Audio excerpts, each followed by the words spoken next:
Okay, let's dive in. You know how sometimes you hear about a creative team up, maybe in books or Hollywood, and you just think, wow, that's it. That's Dream Team.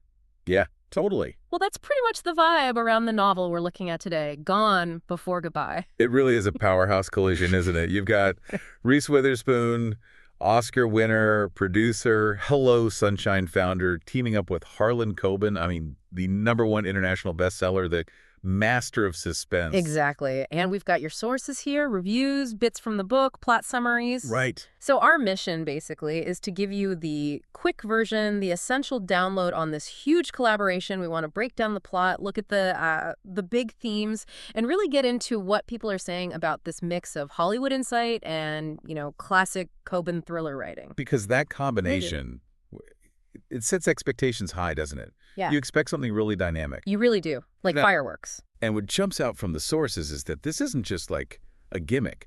The story itself feels tailor-made for them. It's all about where glamour, power, and something sinister meet, which, plays right into Witherspoon's understanding of that elite world and Coben's knack for uncovering dark secrets. Okay, so let's get into it. The main character, the one driving all this chaos, Maggie McCabe. Tell us about her. Right, Maggie. The sources introduce her as incredibly capable, a highly skilled and renowned Army combat surgeon. So someone built for pressure. Built for pressure, yeah. Life and death decisions are her background. But that's the setup. When the story starts, she's apparently hit rock bottom. The sources really stress this. She's teetering on the brink. There's been tragedy. Her medical license is gone, permanently revoked. Wow, so she's lost her whole identity, her purpose. Exactly, which leaves her vulnerable, Yeah. ready to make maybe not the best choices. And that's where the plot grabs her, right? She's desperate, and she takes this, what do the sources call it? A lifeline.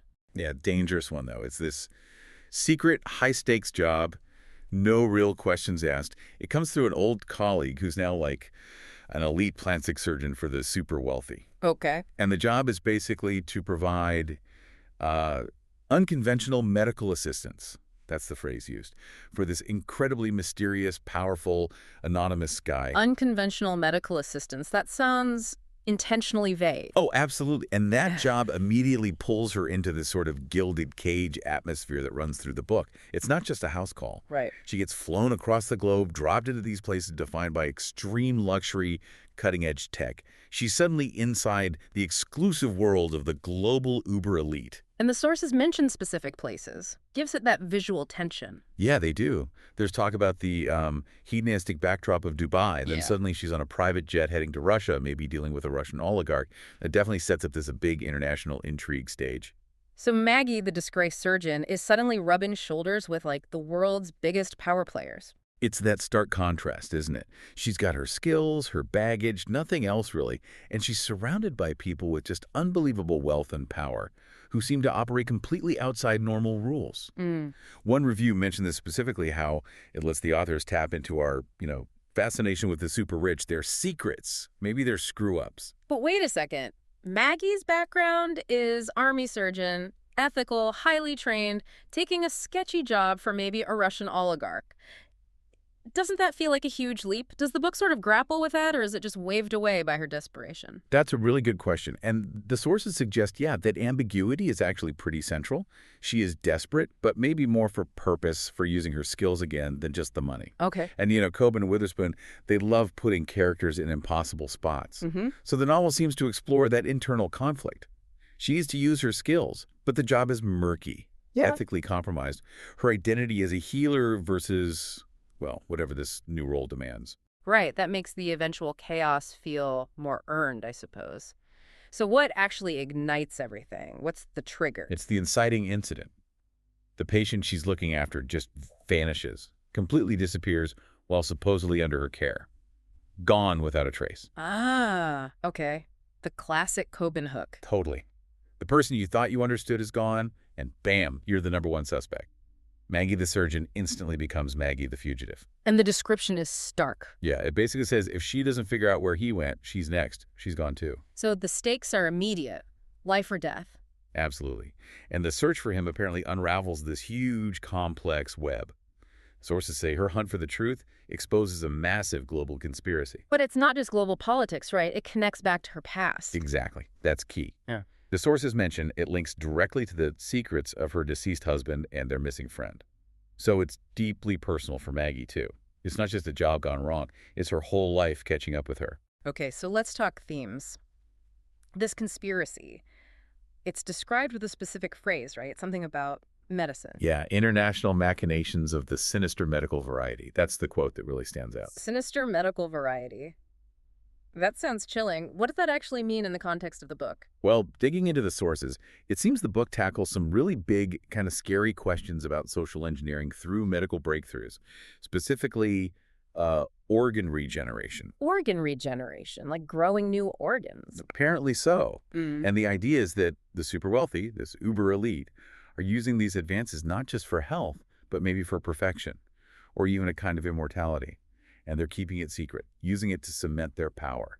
That seems to be the core of the sinister part, the ethics of it all. Wow, okay, that's definitely high concept. And you can really see the Witherspoon-Coben blend there, can't you? Totally. You have the classic Coben engine, the fast pace, the twists, but wrapped in this glossy, almost sci-fi layer about elite procedures and extreme wealth. Yeah, the critics pointed that out, didn't they? The Hollywood spin on elite plastic surgery. They did, and that spin isn't just background dressing. It's about the psychology, the pressure, the obsession with image, and maybe maintaining a facade, something, Hollywood understands very well. Right. The sources say that the authors really dig into those details. It's like a voyeuristic peek into that world where status is everything, and maybe nothing is quite real. It sounds like the collaboration really clicked then. So moving on to the reviews, did this big, splashy book actually deliver for the critics? Overwhelmingly, yes. Yeah. The consensus seems really positive. Reviewers love the execution, the complexity, but mostly speed. Okay. Yeah, the sources are full of quotes about the pace. It's a novel that moves at breakneck speed. Someone called it exhaustingly satisfying, which is quite a phrase. But exhaustingly satisfying. I like that. And another reader apparently just blew through it in 6 hours. 6 hours. Okay, that tells you something. When a book makes you ditch everything else. Exactly. It's got that high-octane engine. And the reason for the pace, critics say, is that it genuinely keeps you guessing. It stays one step ahead of the reader at each turn. So hard to predict. Very. Apparently, figuring out the ending beforehand is almost impossible, which, is a kind of the gold standard for a thriller like this. And they liked the glimpse into the rich people's world, too, the voyeuristic side. Oh, yeah, definitely. Critics mentioned the voyeuristic pleasure as Maggie gets pulled into this almost impossibly lush and lavish world. They love the details, the jets, the secret facilities, the tech. You get to visit this gilded empyrean, as one reviewer put it, without any of the moral cost. It's like the ultimate escapism into luxury and danger. Pretty much. Now, of course, even with all the praise, reviewers did point out a few small issues, some friction points. Okay, good to have balance. What were the main criticisms? The pinch points? Well, a few reviewers felt some plot points were maybe too far-fetched to swallow. High-concept thrillers sometimes push belief, but maybe it's stretched a bit too thin occasionally here. Right, happens sometimes with big twists. Anything else? Yeah, a couple of other things. Some mentioned slightly inconsistent POV changes that maybe interrupted the flow a little. And one character apparently felt a little half-baked, not quite as developed as Maggie.